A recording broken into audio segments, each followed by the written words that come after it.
Welcome to Hashtag Gen Z. I'm your host, Megan Grace.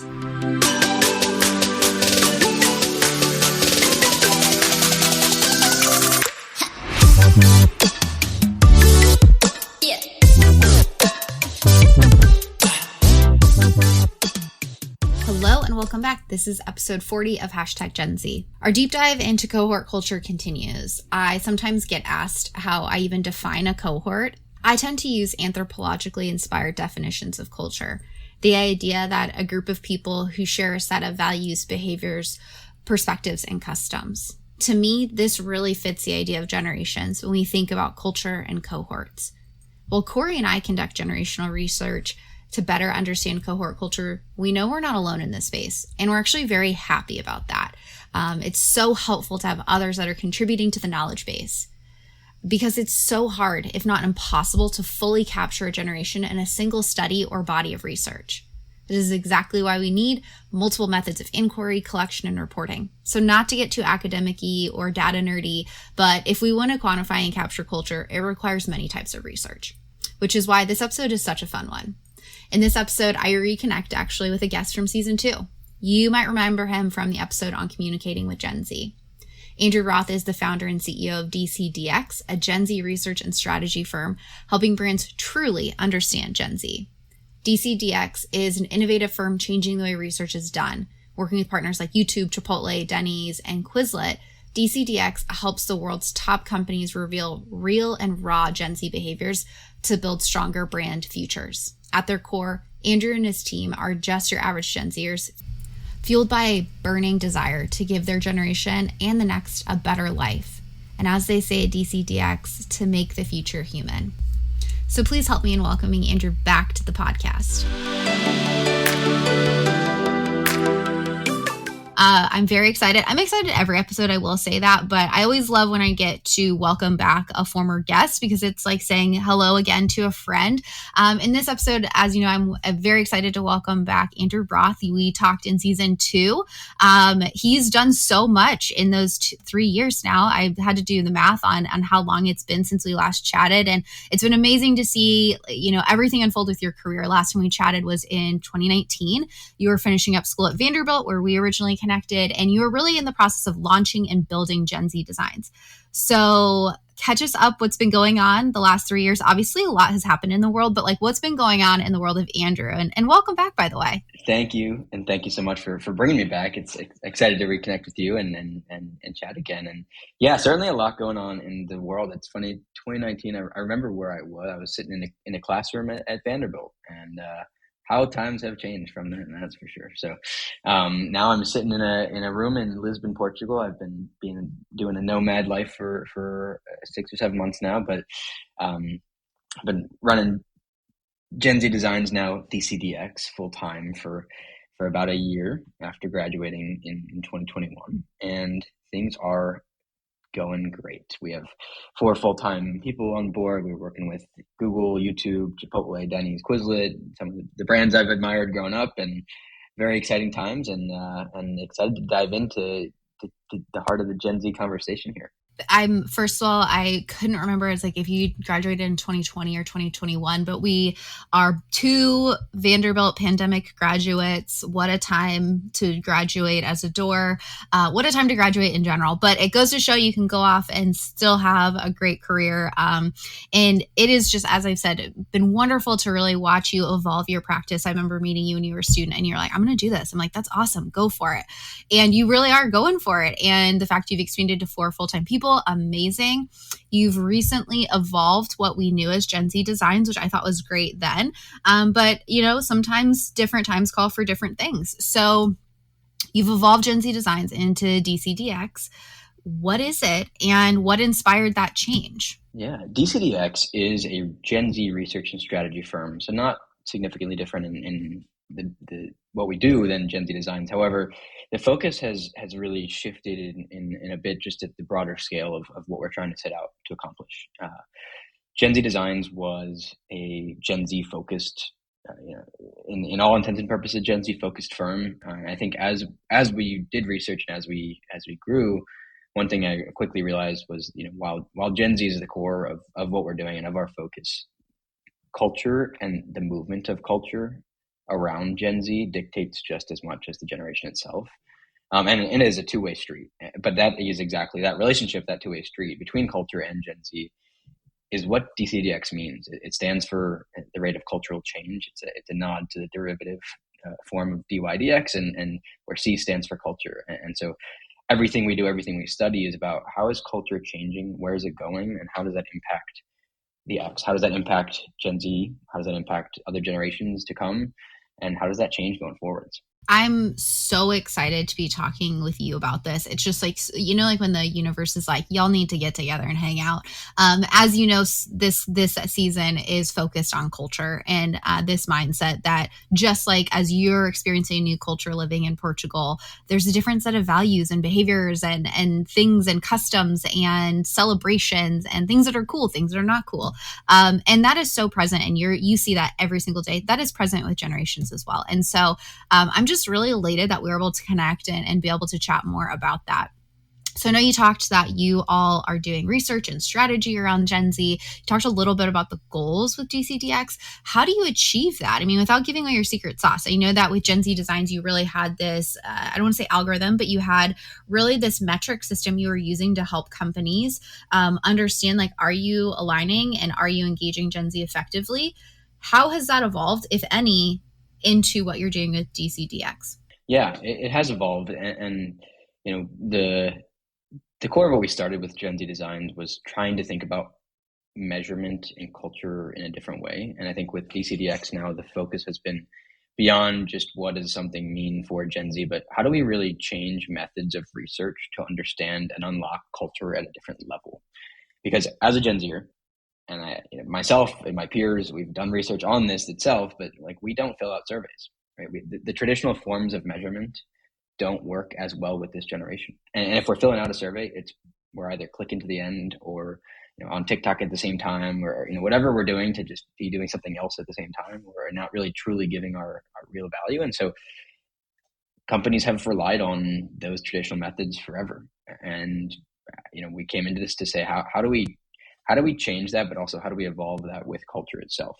And so the Gen Z score is what I think you were referring to earlier, and that for us is a measurement of cultural relevance. We really try to understand the popularity and relevance of user-generated content, which is really the currency of culture today. How do we measure that, and how does that change when a brand launches an activation or launches a new product? And so that's what we study on one side. On the other side, we have the heart of Gen Z and a network of 75,000 Gen Zers themselves on Instagram. Right, we're launching Instagram polls as a platform that Gen Zers are on to respond to their friends, to engage with them in the conversations there, and we collect that research as research. And that's it's been a challenge in some ways, just to kind of defy the previous standards of a traditional industry, but at the same time, the people we work with absolutely love it, and they want more and more, and we're seeing that it's becoming more accepted, which is always a positive sign. Absolutely.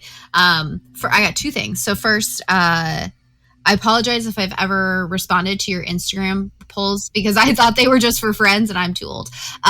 So toss mine out. I'm the outlier. I don't even fit your age demographic. So just like toss mine out next time, but I just love to take the polls.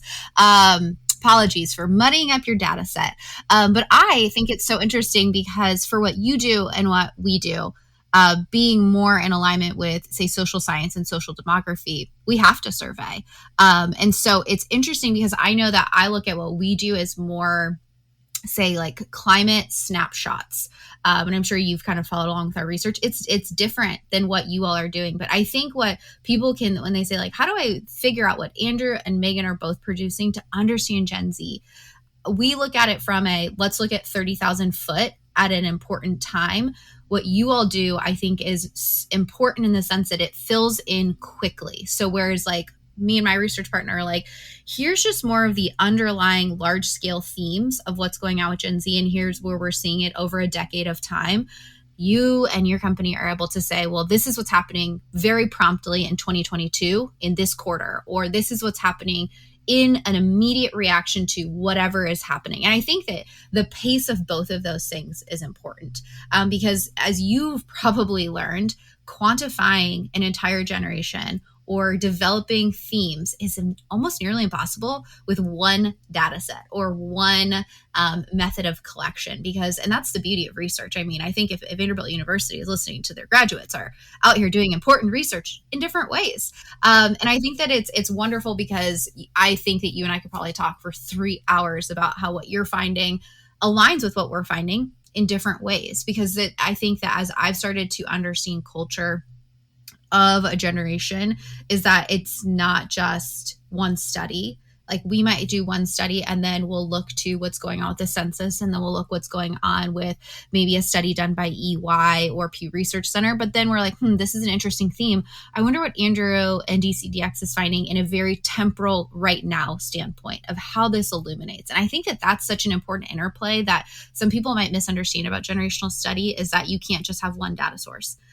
Because there's no way to capture one data source of an entire population of a generation. So I am just absolutely fascinated. I also love the methods that you all are using. It is so timely. I think it's at the cutting edge of what's important to market, and what is important to consumers, in the sense of the people that care about eyeballs or dollars spent, or engaging their target audience, being able to do that in a way that feels natural to them, like you've mentioned, through social media, in other settings, whether that's community-based surveying or not surveying, community-based data collection, I think is probably really what supports how you're able to work the brands that you're working with. Am I wrong? I think that it's fascinating. I love being able to talk with people that do similar but different work than we do. So as I mentioned, this season is very focused on cohort culture, and understanding that, I think, is important. A lot of people are trying to figure out still to this day, like, what makes Gen Z tick. I feel like you are going to be able to help us answer that very, very robustly. From your perspective in the work that you're doing, what are the things that we need to know about Gen Z cohort culture without giving away too much? But what are some of the things that you're finding are like, these are the fundamentals, like we got to hit these points? Or just about the culture of the generation, what are some of the fundamentals that are like, if I had to put down the top 3 to 5 things that are a part of our culture, what is it? Yeah. Well, I think the first one that I tend to think about is really the core of what we focus on is, there's a lot of things that are said about this generation. It's a very newsworthy generation in many ways, whether it's going to the theater in Minions, in a suit for Minions, or causing the latest election crisis. Like, it's frequently in the news, and I think a lot of times those stories and those titles get synced up with these superficial stats. Gen Z loves authenticity, or Gen Z is nostalgic, Gen Z this and that. And I think what we see time and time again is that this is a generation of contradictions, right? This is a generation where there's things happening that get said on the front, and in the back, kind of deep down, there's the opposite happening, right? You look at something like sustainability, the most climate forward and climate friendly generation at the same time is buying Shein, or I don't think anyone ever knows how to pronounce it, but these fast fashion brands and fueling the climate crisis at the same time. And so, like, I think one thing we look at a lot is that's a common example that gets referenced, but it goes way beyond that as well. We're the most digitally connected, and we're always talking to each other, always with friends, but at the same time, we're also the loneliest and the most depressed. And so, how do those two things coexist at the same time? And really, there is pretty much a contradiction within every facet of the cohort itself. And I think understanding why those happen and how they come to be is what we focus on, is what we typically tend to tell people, is that the one stat you're looking at is not going to explain this generation, and no one stat will explain the generation. Absolutely. I think I've never thought about it of like everything being a contradiction, because that almost sounds like a negative take. But as I hear you talk about it from your perspective, and I hear this with the clients and campuses that I work with, is I think of it more as this like double-edged sword type of situation. Like, just like you pointed out around connection. How beautiful is it to be able to connect with anyone at any point and anywhere in the world? Like, you and I are able to connect, and we're worlds away right now. But at the same time, it's not like I can take you to coffee, like there is this element of like, we don't actually get to be together in a human, like in-person sense. That's not the only contradiction, but I think of it almost of maybe Gen Z is actually very cognizant of these contradictions, and the awareness of these contradictions is actually helping them position the fact that being a human being is difficult. And I think that it's almost this willingness of a younger generation to role model how difficult these contradictions are, because some of the things that Gen Z experiences, other generations also experience, but they're not experiencing it at the same age and the same developmental stage as these other generations. And so I'm just wondering, it's kind of like that whole, like, I find the one that people always glom onto is like Gen Z is the most depressed, anxious generation to date. Like that one really, really bothers me, because I do think that there is an element of depression and anxiety with young people that is present with Generation Z, but it also comes with the fact that we have better recognition and support of some of these things. And so are they actually role modeling, they being Gen Z, are y'all role modeling the fact that like maybe we actually are doing a better job at reducing stigma and providing support for people that are having a human experience? And so I've never really thought about like the contradictions, as you've put it, as maybe that's a positive thing. There's almost like this grappling with and this acceptance that like, yes, being a human is really hard. And sometimes it's contradictory, but that doesn't diminish the fact that we are human and we're going through these things and this is our lived experience. Does that make sense? It does. I mean, I think there are positive strings to pull out of it. I think the to your point, to go back to the fashion example, being climate focused, but also buying fast fashion, like that only happens because we're in a developmental stage of our life as Gen Zers where we are forced to make decisions in school on what to wear that are being influenced by an increasingly fast speed of culture that is driven by TikTok. And so when a new dress comes out or a new outfit comes out, new fashion, that's going to go out of fashion in a week, where if you don't jump onto that, then you're no longer in the popular circle, then you're no longer being seen by your friends as someone who's valid. Like that means you have to go buy Shein or have to go buy H&M or have to go buy Zara. And those are decisions that create a contradiction within the human, which is like, which side do I align with? Who am I? And those are difficult decisions for anyone to make. But as an 18-year-old, as a 15-year-old, as a 22-year-old, like those are extremely difficult because we haven't really developed our sense of identity yet. And so I think that's like the price of social currency, like I've never thought about in that capacity of the things that are cool, I think. Teenagers and young people and young adults have always like been, there's a really great podcast, and it might even be a book by Malcolm Gladwell that talks about like, if you want to know what's going on in culture, you talk to the teenage girl. Like they were all being like, Harry Styles is the business, before the rest of us were like, have you heard that song? Like that, it's true. Teenage girls are like really the holders of what's cool. And with that, I to your point, I think the young people are always going to want that connection to a community. Like there's nothing wrong with that acceptance, but what is considered the signifier of being accepted or have that social currency turns over at a much faster rate. So like when I was in high school, the cool item, whatever it was, I went to a Catholic high school, so there's only so much cool clothing you could wear at the time, but it was shoes. And like it would have been like a year or two where this was the cool shoe. Would you say that now it's like the cool shoe changes every other day, like, and that's so many shoes? And so this is just an interesting path I wasn't expecting going down, and understanding like social currency changes. But that's also kind of why your company needs to exist, to help kind of keep pulse on what is cool at a rate that is able to really capture that. Yeah, exactly. And I think for us, it's less about what is cool and how do we get our partners to make decide on that or work with that in an instant.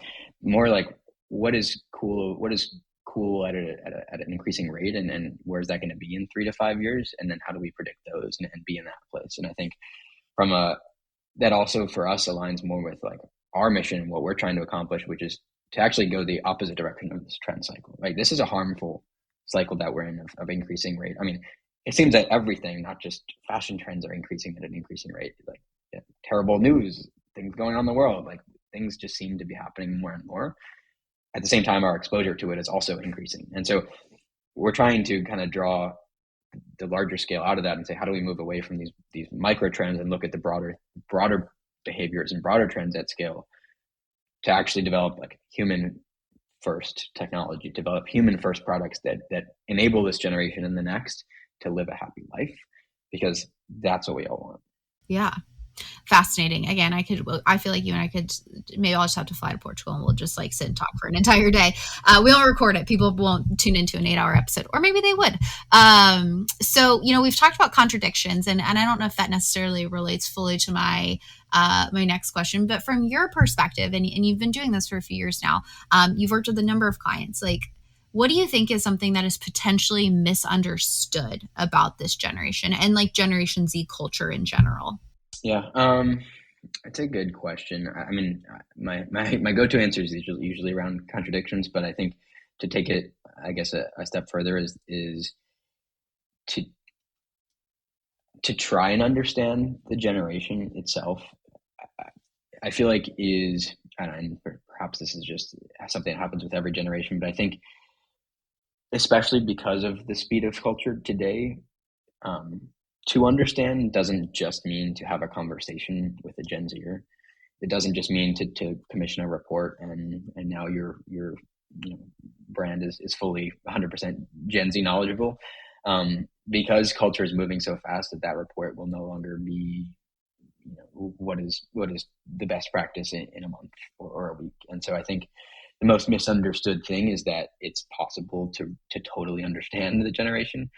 I mean, I would be lying to you if I said I understand everything about this generation as a Gen Zer that studies Gen Z every day. It's like things change so fast, and we are evolving and understanding ourselves at different rates. And I think in order to get there, in order to understand, you have to first accept that that is just a part of the cycle here, is that there are things you won't understand, and I don't know, which is a contradiction itself. So that brings us back to the contradiction conversation. But yeah, no, I think that's where I would take that. I think that is, I really appreciate you saying that, because I imagine that you get in your line of work, I get it similarly of like, I sometimes feel like I have to play. I'm not necessarily, I could never say like, I know everything about Gen Z, because I really, really don't. That's me being completely upfront, is like, I know what I can know to the extent that I have the time and the energy to learn as much as I can. Right. I also am not a member of Generation Z. And I really appreciate you saying that, because sometimes people will ask like, well, you're in Gen Z, be the voice of the entire generation.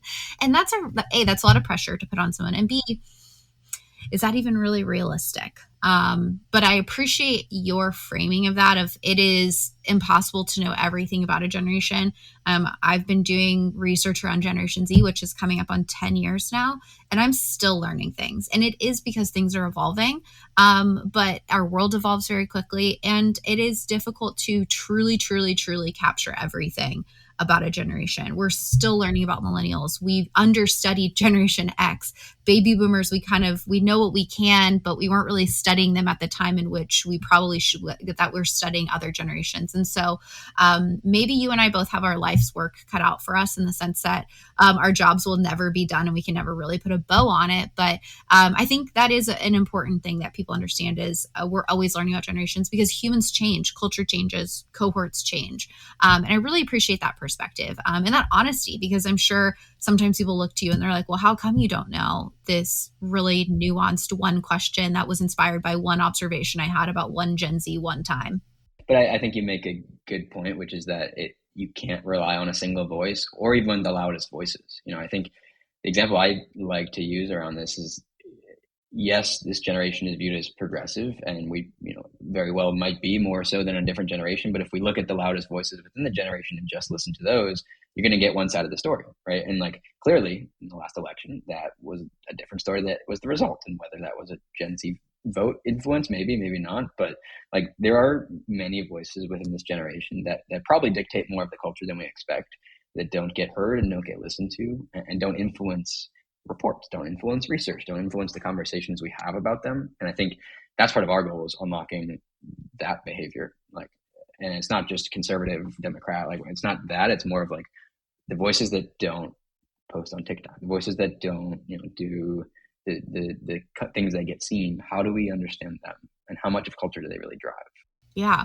Well, and I mean that it's all about how you really think about how do you quantify culture is another piece of that. I think of if you're trying to find the voices that aren't the loudest, if you're, not to get nerdy, besides, Andrew and I being the data kids in the room, that center bell curve, right? Those middle deviations or really the one deviation away from the mean.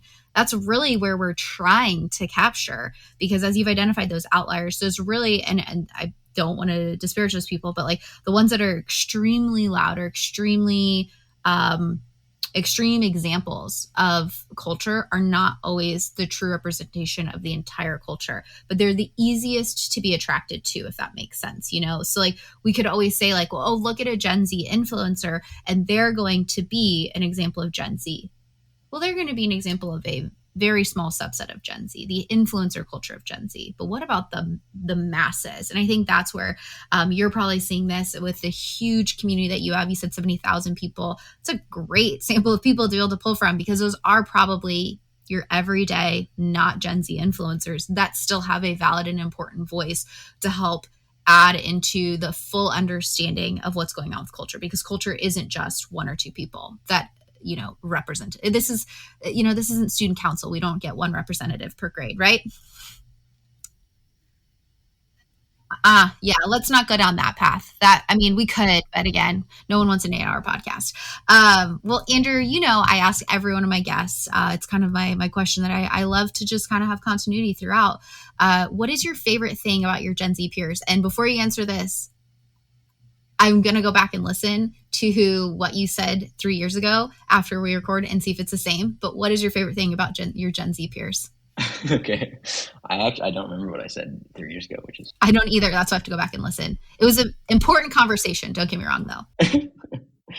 Yeah, I think my favorite thing is, despite all of the world, that we persist.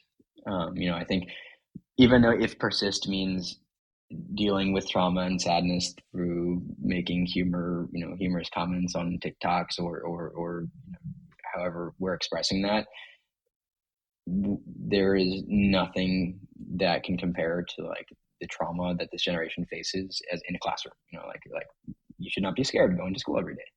But at the end of the day, like these are things that we've accepted, and again, whether that acceptance is in a healthy way or not, we have accepted them, and they're a part of our lives now. And I think, I kind of, I don't wish, but like I wish I would have been interested to see what a response like this would have looked like 40 or 50 years ago to generations that didn't have access to the tools that we have today. And I think it shows me so much about the character and the hope I have.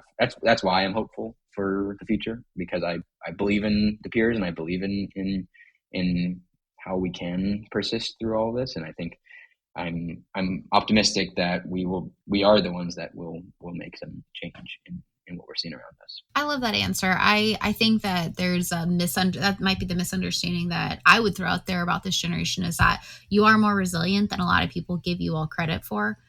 Considering the world in which you're being raised in and how you're able to navigate that. Like I think about if I was the same age with as some of the things that are going on, like high schoolers today, I don't know if I would be as mentally tough. And so I give you all credit for also going through some really terrible things, having a lot of access to seeing some terrible things happen in the world, and still role modeling some really positive, ethical, and good behaviors as humans, and I credit you all for the openness and vulnerability that you have about the fact that like being a human is hard, and sharing about that is totally okay. So man, every time I record an episode, all I do is just say how much I love Gen Z, because I do. You're just wonderful. Well, Andrew, it has been so great to connect with you again, hear what you're working on. Really, it's awesome to just check in and see how your career has changed, how it's evolved. But really, it just felt right to have you part of this conversation this season as we're talking about culture. So I know people will probably want to be interested in following along in some of the work that you do because you're putting out wonderful insights. Can you share with some of the listeners where they can follow along with the work that you're doing, where they can find you, if there's Gen Z listeners, how they might be able to engage with you and the work that you're doing? Yeah, totally. Thanks for the opportunity. You can find anything we're doing at DCDX.co. Easy 6 letters, which was a helpful part of the name change. And otherwise, you can connect with me always, Andrew at DCDX.co, or on Twitter at Drew S. Roth.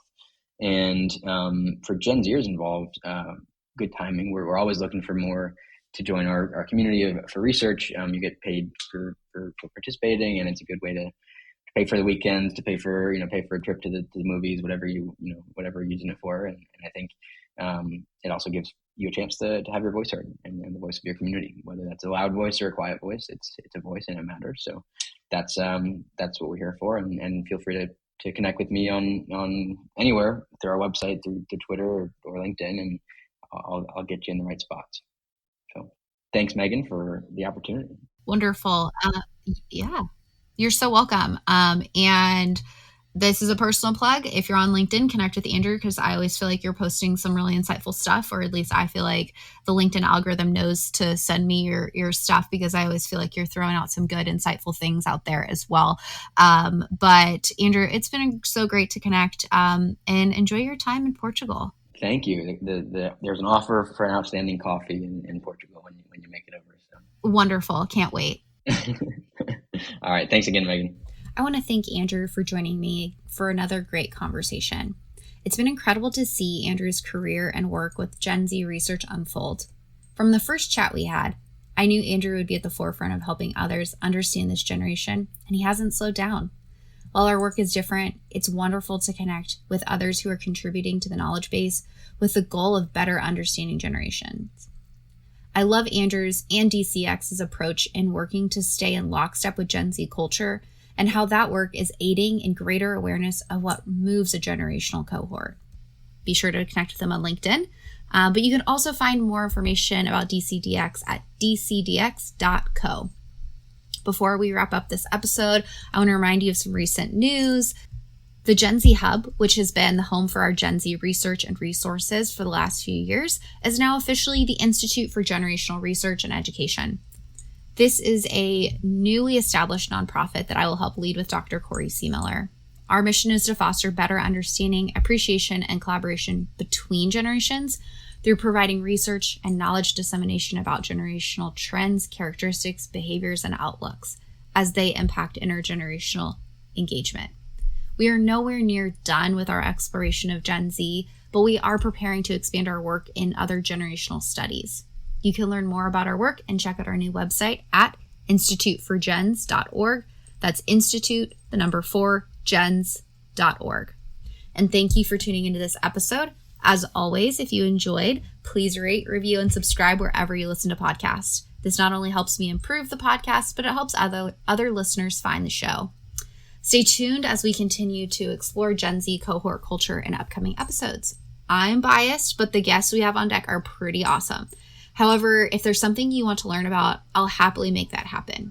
Please reach out via my website, meganmgrace.com, or on social media to share any questions or suggestions you have. Thank you again for stopping by for this episode. Let's continue this conversation. We'll chat soon. Yeah.